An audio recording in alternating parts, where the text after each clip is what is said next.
Selamat petang, salam sejahtera. Terima kasih karena bersama dengan saya di Nazilin Unity Channel.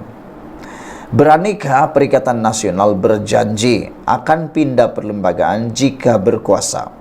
Malah mula meletakkannya dalam manifesto PRU 16. Dalam isu perlu atau tidak memindah perlembagaan bagi memastikan orang Melayu saja menduduki jawatan Perdana Menteri, menuding jari kepada pihak lain untuk melakukannya bukanlah suatu bentuk penyelesaian yang munasabah. PN misalnya, mereka tidak perlu menggesa Pakatan Harapan melakukan pindaan tersebut kerana gesaan itu jelas difahami berniat jahat dan tidak ikhlas. Lagi pula, pendirian Pakatan Harapan dan lain-lain parti ialah mereka mahu peruntukan sedia ada dikekalkan, yaitu sesiapa saja boleh dan berhak menjadi Perdana Menteri. Tetapi berserta kefahaman dan kesepakatan, dalam masa yang sama mereka yakin bahawa berdasarkan orang Melayu merupakan penduduk majoriti negara ini, orang Melayu tetap merupakan pilihan utama untuk menjadi Perdana Menteri. Bermakna, tidak perlu dipindah perlembagaan atau diwajib paksakan perkara tersebut. Penyelesaian melalui persefahaman, kesepakatan dan saling memahami adalah bentuk yang lebih harmoni dan itulah yang berlaku selama ini. Tambahan lagi, sudah 15 kali PRU diadakan di negara ini. Tidak pernah muncul terpacul nama bukan Melayu ditonjolkan sebagai Perdana Menteri. Jadi kenapa kita perlu kecoh dan kalang kabut? Dalam hal ini, kiranya Perikatan Nasional sebagaimana kenyataan beberapa pemimpinnya benar-benar mahu orang Melayu sahaja boleh jadi Perdana Menteri adalah lebih baik mereka sendiri yang memperjuangkan perkara itu mulai sekarang. Kalau mereka mahu perkara itu menjadi kenyataan, mereka lah yang mesti memperjuangkannya dan bukan disuruh kepada orang lain. Langkah terbaiknya mereka hendaklah mulai menabur janji daripada sekarang bahawa jika Perikatan Nasional berkuasa atau berjaya memerintah negara suatu hari nanti, maka pindaan itu wajib akan dilakukan. Dalam PRU 16 akan datang, perkara memindah perlembagaan untuk memastikan Melayu saja boleh jadi Perdana Menteri itu pula mesti diletakkan sebagai manifesto utama dan tunjang dalam semua gerakan kempen yang dibentangkan kepada pengundi. Jika rakyat atau pengundi memberi sokongan, sudah barang tentu Perikatan Nasional akan senang-senang beroleh kemenangan dengan majoriti 2/3 dalam PRU 16 akan datang bagi membolehkan pindaan tersebut dilakukan. Soalnya, beranikah Perikatan Nasional berbuat demikian? Ditulis oleh sabudinhusin.com. Sekian dulu untuk kali ini. Jangan lupa tinggalkan komen Anda, tekan butang subscribe. Kita jumpa lagi. Bye-bye. Ini berita paling baik untuk Anwar Ibrahim untuk PRU 16.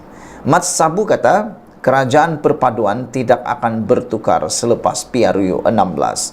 PRU 16 ada 4 tahun lagi. Tapi diramalkan oleh Mat Sabu, kerajaan perpaduan tidak akan bertukar.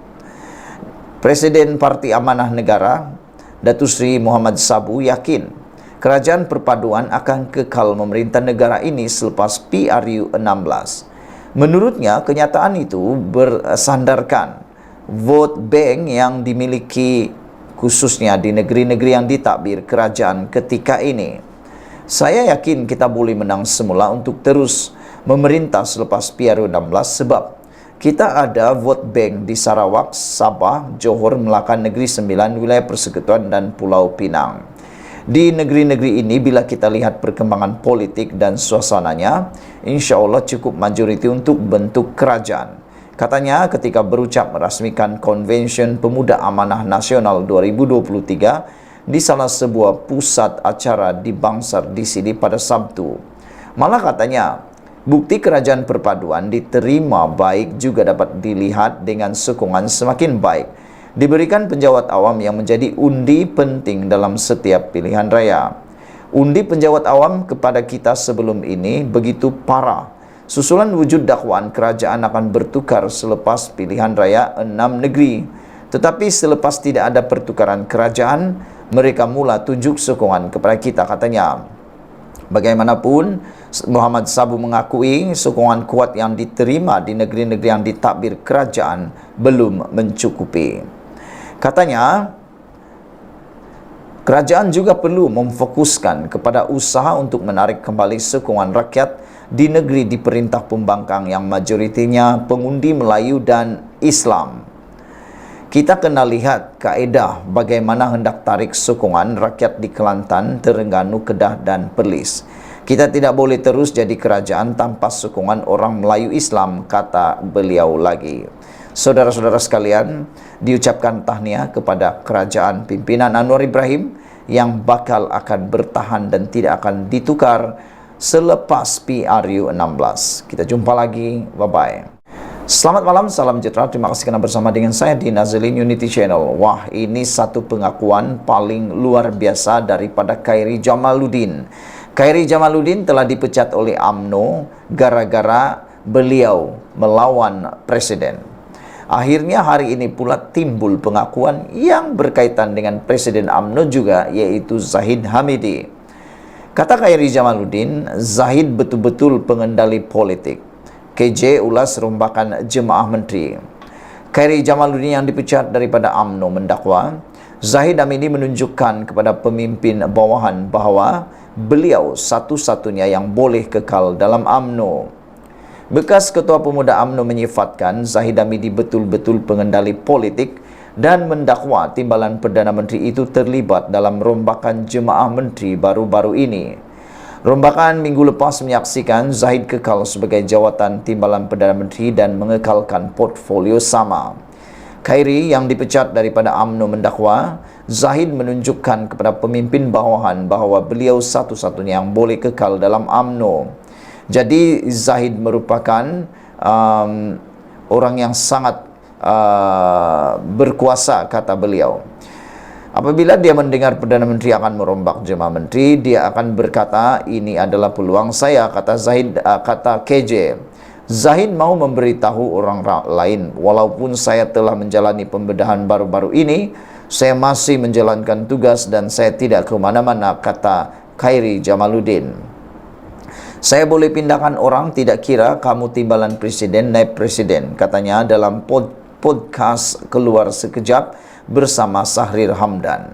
Khairi merujuk kepada pertukaran portfolio antara timbalan Presiden UMNO Muhammad Hassan, naib Presiden Khalid Nordin dan ahli Majlis Kerja Tertinggi MKT Zamri Abdul Kadir. Khalid mengambil alih portfolio pertahanan daripada Muhammad, manakala Muhammad diberi portfolio luar negeri, portfolio yang sebelum ini dipegang oleh Zamri. Zamri pula dilantik sebagai Menteri Pendidikan Tinggi menggantikan Khalid.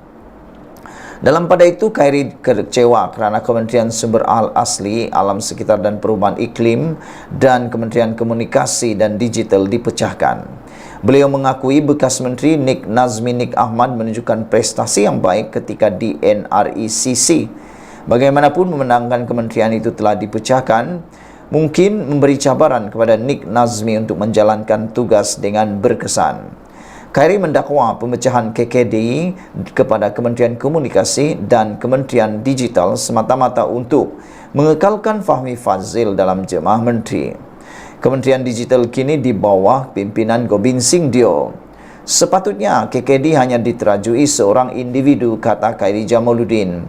Tetapi oleh kerana Perdana Menteri mahu menyelamatkan Fahmi, jadi KKD terpaksa berpecah dua, kata Khairi lagi. Khairi juga tidak bersetuju dengan peranan Fahmi sebagai jurucakap rasmi kerajaan. Ini kerana beliau akan bercakap mengenai perkara berkaitan kementerian lain yang mungkin tidak dimaklumkan sepenuhnya. Sekian dulu untuk kali ini. Jangan lupa tinggalkan komen anda untuk isu kali ini. Kita jumpa lagi. Bye-bye.